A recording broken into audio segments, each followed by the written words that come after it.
नमस्कार। News with Shyam channel पर आप सभी का हार्दिक स्वागत। मित्रों,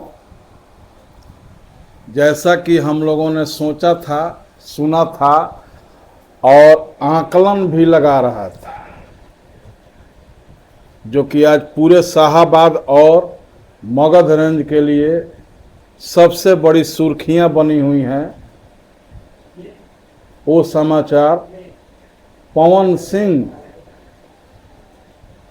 पावर स्टार, भोजपुरी जगत के सुपरस्टार अभिनेता का बीजेपी में आना सबके लिए कौतूहल और आश्चर्य का विषय बना हुआ है।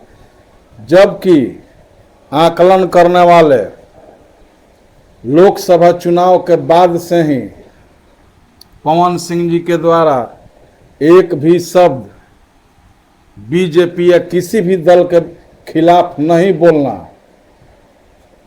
ये आगाह कर रहा था कि पवन सिंह मैदान छोड़कर हटने वाला नहीं है और वह ससमय अपने पिक्चरों की भांति, अपने भोजपुरी सुपर फिल्मों की भांति पुनः विधानसभा चुनाव में एंट्री मारेंगे। और उन्होंने, जैसा कि आप लोगों ने कल या 10 दिन पहले से, जब से वे आर.के. सिंह जी से मिले हैं, पूर्व केंद्रीय मंत्री आर.के. सिंह जी से जैसे ही उनका मिलना हुआ, उसी समय से ये हलचलें तेज हो गई थी कि आने वाले कुछ दिनों में पिक्चर रिलीज होगी और आम दर्शकों को, आम जनता को भी पता चलेगा, जो कि अब हो चुकी। सबसे पहले उपेंद्र सिंह कुशवाहा जी से उनका मिलना, उसके बाद बिहार प्रभारी तावड़े जी और अन्य नेताओं से, भारत सरकार के गृह मंत्री श्री अमित शाह जी से भी उनका मिलना हुआ। ये सब कुछ तो फाइनल करवा दिया कि अब पवन सिंह बीजेपी में विधिवत एंट्री ले लिए हैं और बीजेपी के लिए ही अपना राजनीति और प्रचार प्रसार करेंगे। इसमें जो अटकलें आ रही हैं, धन्य है भाई। राजनीति में ये सच ही कहा गया है कि राजनीतिक राहें आसान नहीं होती। बहुत उबड़ खाबड़ और संकटों से और नाना प्रकार की झंझावातों से पार लगते हुए आपको आगे बढ़ना है। जब से उपेंद्र कुशवाहा जी से, यहाँ तक कि उसके पहले लखनऊ में तेजस्वी जी से भी और सारे नेताओं से, जैसे ही मिलन और मीटिंग का कार्य पवन सिंह ने चालू किया, जनपद के कुछ लोगों के द्वारा, कुछ पार्टियों के द्वारा भी एक अनर्गल आलाप चालू हो गया। पैरों में गिर गए तो माफी मांगने जा रहे हैं, तो और न जाने क्या, जिसको जो जो भी समझ में आ रहा है। आम जनता है भाई, अपना भड़ास निकालेगी ही, उसके लिए भी हम लोग दुख नहीं मानते हैं और कोई भी चैनल और मीडिया से जुड़ा हुआ आदमी दुख नहीं मानता है। जिसके मन में जैसी उनकी प्रतिभावनाएं रहेंगी वो तो व्यक्त करेंगे ही। लेकिन यहाँ पर हम एक बात कहना चाहेंगे कि राजनीति हो या कोई भी क्षेत्र हो, किसी के पैर छूना, किसी से गले मिलना, किसी का आशीर्वाद लेना, खास करके अपने से बड़े उम्र वालों का, ये कतई गलत नहीं है। यही तो हम लोगों का संस्कार है।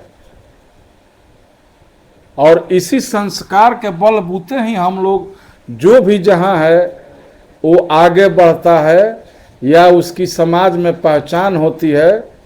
और न्यूज विथ चैनल श्याम तो इस बात पर खुशी जाहिर कर रहा है कि हमारे सुपर स्टार पावर स्टार में ऐसी खूबियां परिवार से मिली हो या खुद उन्होंने अपने संस्कार को ऐसा बनाया हो, बहुत ही अच्छी बात है। और आप लोगों ने जो एक हौवा बना दिया है, सीना तान कर चलने का, खास करके किसी भी सेलिब्रिटी या किसी क्षेत्र में आगे बढ़ जाने वाले लोगों के लिए, कि वे लोग शान में हो जाते हैं, घमंड में हो जाते हैं। किसने नहीं देखा था चांद बिजली, जो कि हमारे जनपद की पुरानी नर्तकी थी, जानी मानी नर्तकी थी, उनका हाथ पकड़ करके ले जा करके लखनऊ में इलाज करवाते हुए किसने नहीं देखा था जवैनिया गांव में अपने भाई को भी भेज करके बाढ़ पीड़ितों की सेवा के लिए, उनकी समस्याओं को सुनने के लिए और समस्याओं में सहयोग करने के लिए वहां पहुंचने का काम। भले ही वे गौरा से ही लौट गए प्रकृति के आपदा के कारण, वो बात अलग है, लेकिन लखनऊ से वह अभिनेता, वह आपका बेटा पवन सिंह जवैनिया जाने के लिए लखनऊ से गौरा तक पहुंच गए थे। लेकिन रास्ता और जो भी कठिनाइयां रही हो, नहीं पहुंचे जवैनिया गांव के लोगों से डायरेक्ट नहीं मिले, लेकिन उनके प्रतिनिधि लोग मिले और जो भी संभव था, जो भी सहयोग था, वो सहयोग भी किए। तो किसी भी क्षेत्र में रहिए, आपका संस्कार, आपका सहयोगात्मक भावना, सेवा करने की प्रेरणा, ये तो रहना ही चाहिए। और यही बड़प्पन है, ना ही तो कोई धर्म है, ना ही तो कोई जाति है, ना ही तो कोई मजहब है। इंसान इंसान है और उसकी पूजा होनी चाहिए, चाहे वो किसी भी जाति की हो, किसी भी धर्म को मानने वाला हो। भाईचारा कायम रहे, और भाईचारा कायम करने के रास्ते पर पवन सिंह ने अपना कदम बढ़ा दिया है। आगे आम जनता और उनके खुद का निर्णय। धन्यवाद।